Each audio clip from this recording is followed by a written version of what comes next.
taking that step from your freshman year, your first spring, your first freshman season, where he did get some playing time and some meaningful reps as well, and just kind of get acclimated on special teams, but also in some physical packages like against Northwestern and stuff, and traveling and everything. So for him to take a step, he's no longer a freshman, and so he's not going to be treated as such. He's not going to be. The expectation is higher, and so just the maturity in the game, the way he moves, and some of the things. He's very natural. He's a very gifted athlete for how big he is. He's incredibly strong. And just using those tools now to go out and effectively dominate your opponent, and those are things we're working on him with, and building that confidence in. And I'm excited. I'm excited to see what he's going to do.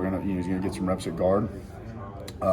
He still has the ability to play tackle, but I think he could be a really, really great interior player as well. So I'm excited to see what he can do, and he'll get some reps in there with the first group at times, and give him a chance to go compete for that spot.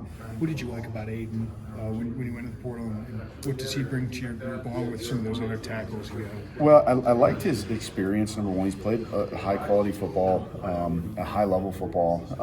It's FCS level, but he does look in that film. You see some of the skill sets. You see he's very natural in his pass set. He's a really good pass protector. He's got great length. He's here for the right reasons. It's a lot like he's not J.C. Davis, but he wanted to he could have easily stayed at Idaho. He could have gone to another smaller program, maybe a better chance to play more sooner, but he wanted to try to continue to climb and develop himself to the next level. So I appreciate the kind of the hunger he's got. He's very natural, like I said, as a pass protector, both sides, right and left.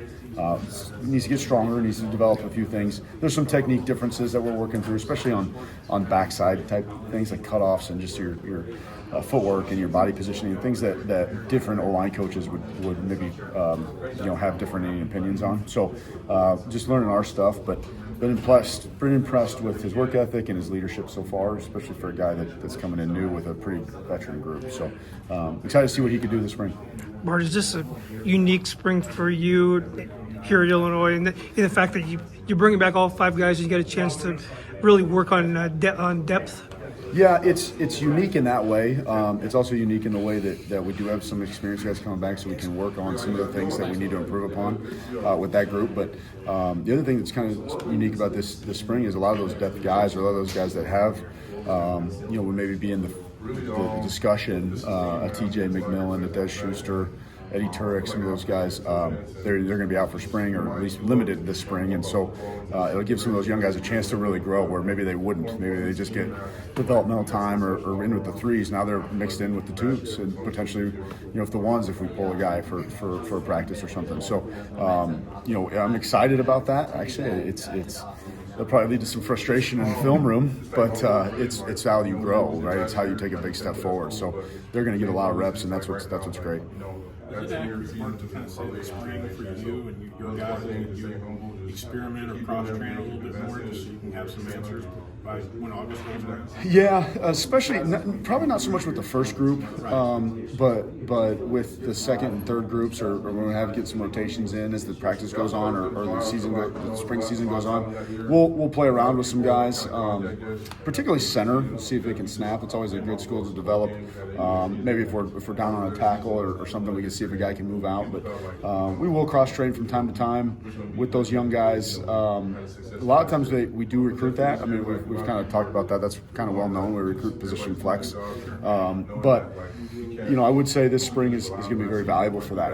We're going to limit some of the ones that maybe have in the past. We're not going to put Brandon Henderson or Brandon Hansen or Dez at like 6 different positions like he has in the past. But there's some young guys coming in that can certainly play multiple spots, and and some young guys like that were on kind of the look teams in years past. Youp Ingers or Michael McDonough, freshman coming in, you can play a couple of spots. But Zach Barrett's a walk-on kid that can play a lot of spots, and of course we got a guy like Aiden coming in that can play both tackles. And so there'll be some of that we'll see.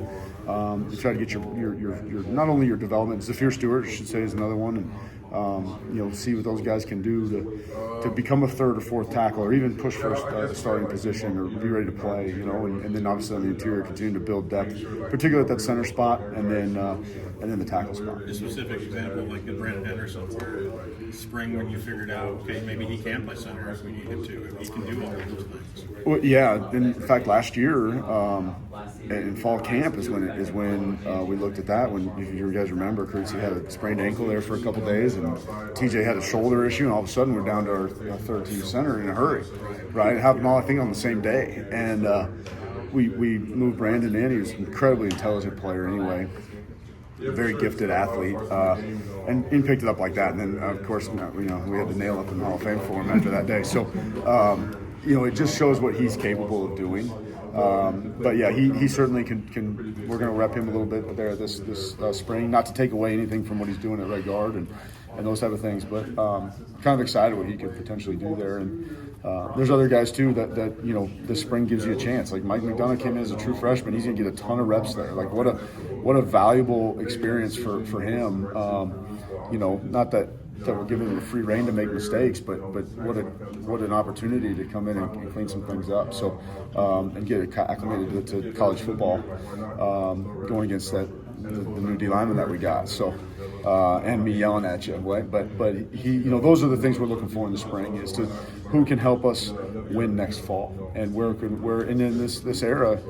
Not to hide anything behind it, but it's 105, and there's going to be some guys that we're trying to see who can be on the roster. So it's a big spring for a lot of those guys, and my group is especially. Zach Hamlin and Zafir Stewart. What are you seeing from their development? Zach being here now, I think it's third year, second spring. Yeah. What are you seeing from those two? Well, I'll start with Zach. His big thing is he come back from these injuries, and we got to see some development there. Right? He's had these couple seasons where we've been excited for him, and things are kind of heading in the right direction. He's been derailed by an injury, and so now it's time to really show what he could potentially do. Moved him inside to play a little bit of guard. I think he fits better inside there from an athletic standpoint. So it'll be a big spring for him. And then Zafir, really excited about Zafir. He had a good offseason. He's changed his body a little bit, so he's not.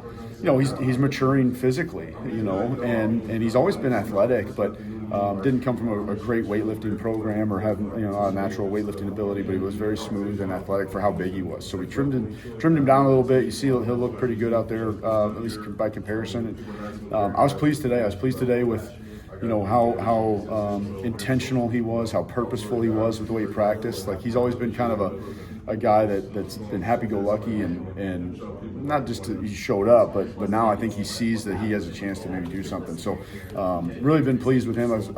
Again, leaving the field, I was pleased with what I saw on the field. We'll watch the film now, but he's been playing tackle and could potentially be a reserve tackle for us this year and get some time. We won't see Eddie this spring, but he was a highly recruited kid coming out of high school. Yeah. What's expectations for him?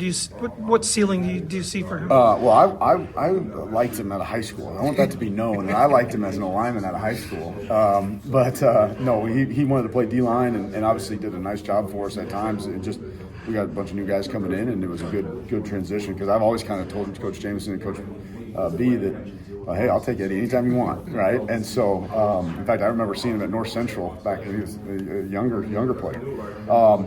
I'm excited for him because of his power and his strength, and I do think he'll be a really dynamic guard for us, interior guy for us.